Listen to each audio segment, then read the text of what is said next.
Bakongolais nyoso balandaki ministre akoki te ko convaincre population congolaise par rapport ya taxe na yera po eza illégal. Yango wana bomoni ndenge azalaki séché ndenge bamuye ye na ba question na plénière ya lelo. Ne y a pas de réponse na ba préoccupation ya ba collègues députés.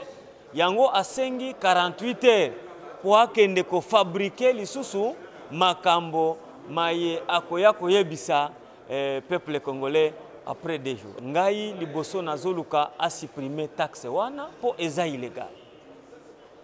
Il faut commission d'enquête et salema po toyeba mbongo nini ekotaki ekendaki wapi balojaki yango wapi pe esali nini.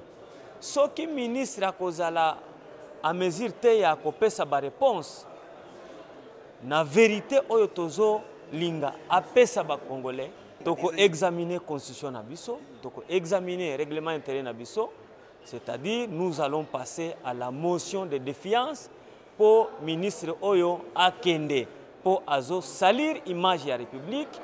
Il n'accompagne pas le chef de l'État par rapport à la vision.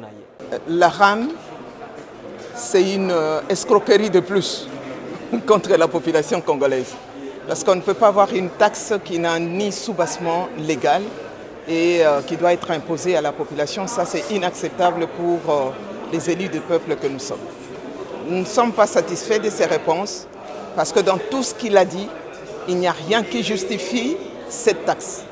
Et c'est ainsi que vous avez vu qu'à l'unanimité, tous les députés ont demandé la suppression pure et simple de cette taxe qui est de trop.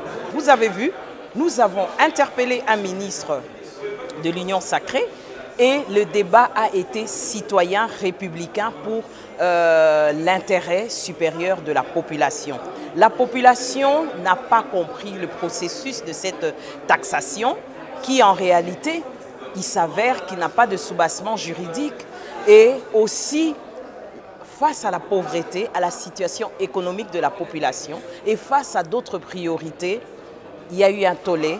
Et donc cette action du ministre qui du reste peut se justifier n'a pas eu l'assentiment, encore moins l'accompagnement de la population. Tant que Mukambi, il y a ministère, alobi na biso ke mpako wana eloko aliboso ezali pona ko sala sécurité ya ba communication mais wana ezali musala na été wana ezali musala ya ministère ya intérieur et bazali déjà na makoki pona ko sala musala wana et bandeko oyo bazali na ba mboko ezali matata bazali koyebisa biso ke bato wana bazali même kokuka koyebisa bango te soki bato bazwi bato na makasi ezali eloko moko te.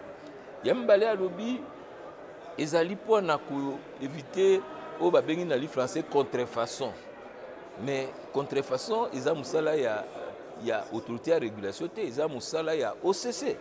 Na douane soki ba moni ke eloko oyo ezali eloko ya lokuta ba koyebisa yango. Alobi eza pona ko bunda pona muibi ya ba appareil et que ba moni 17 millions d'appareils volés. Batuna ki soki ata mutu moko o bayiba ye chombo na ye akenda na RPTC azongisi yango. Donc nyoso ya lobaki ezali na kovanda malamu te pe bato balobaki na ye alongola akate eloko wana. D'ailleurs ezali mbala liboso te décision se bimaka déjà ya ko suspendre eloko wana. Alors je crois que soki population po toza ko kamba mboka au nom du peuple soki population baboye eloko esengeli biso bakambi to tika yango.